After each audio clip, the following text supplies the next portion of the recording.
అది కంప్లీట్‌గా fake video.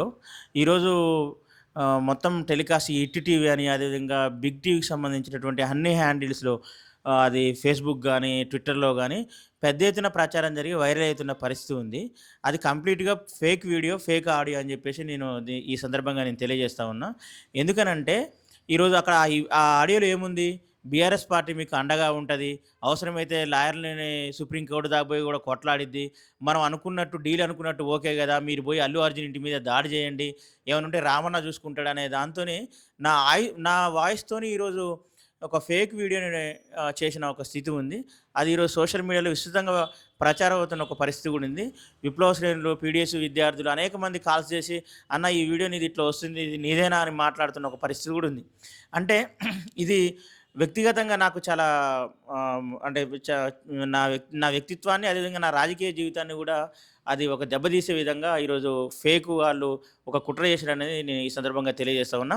అందుకనే దానిలో భాగంగానే ఇది ఫేక్ ఆడియో అని ఈరోజు మేము సీసీఎస్‌కి పోయి కూడా కంప్లెయింట్ చేయడం జరిగింది. ఆ కంప్లెయింట్‌ని పోలీసోళ్ళు నమోదు చేసుకున్నారు. దీని మీద ఖచ్చితంగా ఇన్వెస్టిగేట్ చేయమని చెప్పేసి మేము కోరినాం. ఇన్వెస్టిగేట్ చేసి ఎవరు చేశారు ఈ పని? ఎవరు ఈ ఫేక్ ఆడియోని బీఆర్ఎస్ మీకు మద్దతుగా ఉంటది.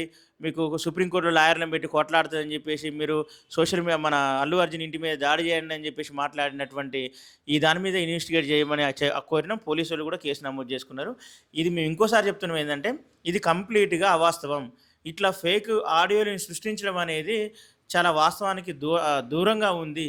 కాబట్టి ఇలాంటి ఫేక్ గాళ్ళ మీద ముఖ్యంగా ఈ బిగ్ టీవీ గానీ, లేదంటే హిట్ టీవీ లాంటి వాళ్ళు గూడా ఎటువంటి ఆ ఆడియో మంచిదా? చెడుదా? లేదనంటే అది ఫేకా? లేపోతే ఒరిజినలా?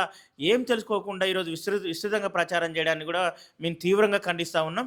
ఎందుకంటే ఇది బిగ్ టీవీ అనేది ఈరోజు కాంగ్రెస్ పార్టీకి సంబంధించినటువంటి యాజమాన్యంగా ఈరోజు మనకి కనబడతా ఉంది. కాబట్టి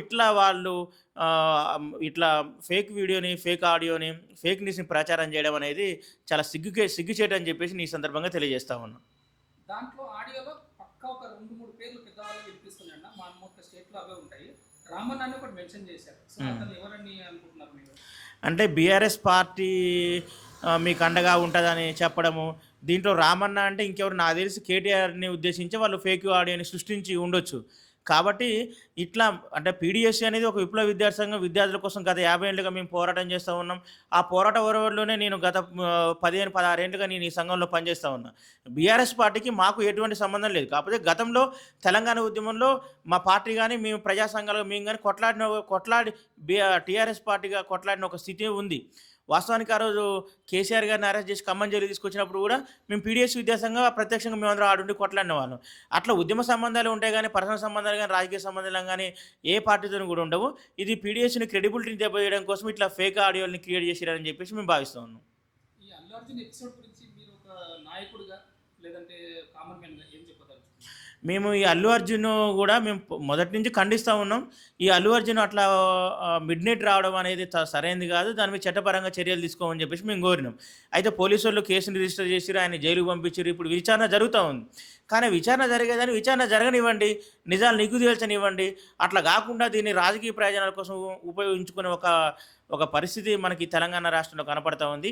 ఈరోజు ప్రజా సమస్యలన్నీ గూడా పక్కకు పోయినాయి. ఈరోజు ప్రభుత్వాలు ఇచ్చినటువంటి హామీలన్నీ గూడా పక్కకు పోయినాయి. అన్నీ పక్కకు పోయి, ప్రజా సమస్యలు మొత్తం పక్కకు పోయి, ఈ రాష్ట్రానికి, ఈ దేశానికి వన్ అండ్ ఓన్లీ సమస్య ఒకటి ఇప్పుడు అల్లు అర్జున్‌దే ఉందని జెప్పేసి ఈరోజు ప్రతి మంత్రుల నుంచి, ఎమ్మెల్యేల నుంచి కాంగ్రెస్ పార్టీ వాళ్ళు మాట్లాడుతున్న ఒక స్థితి ఉంది. అంటే ఇట్లా ఎందుకు మాట్లాడుతా ఉన్నారు? ఇదొక అంశం అంతే తప్ప ఇదే అంశంగా ఉండరాదు ఈ రాష్ట్రంలో. ప్రజా సమస్యలున్నాయి, ప్రజలకు సంబంధించినటువంటి మౌలిక అంశాల సమస్యలున్నాయి.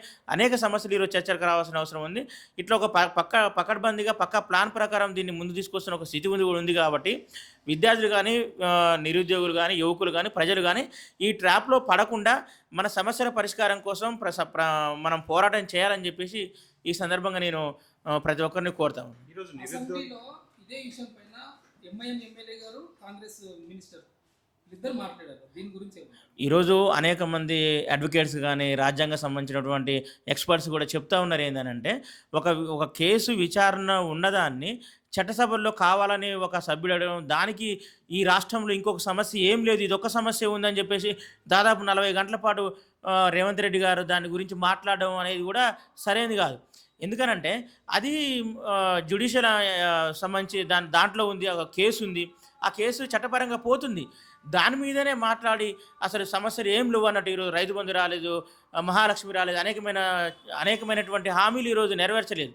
ఆ హామీలు నెరవేర్చకుండా ఈరోజు ఒకటే సమస్య ఉందని చెప్పేసి ఒక 40 నిమిషాల పాటు దాని మీద మాట్లాడడం ముఖ్యమంత్రి గారి స్థాయిలో అది సరైనది కాదని చెప్పేసి మేము భావిస్తా ఉన్నాం.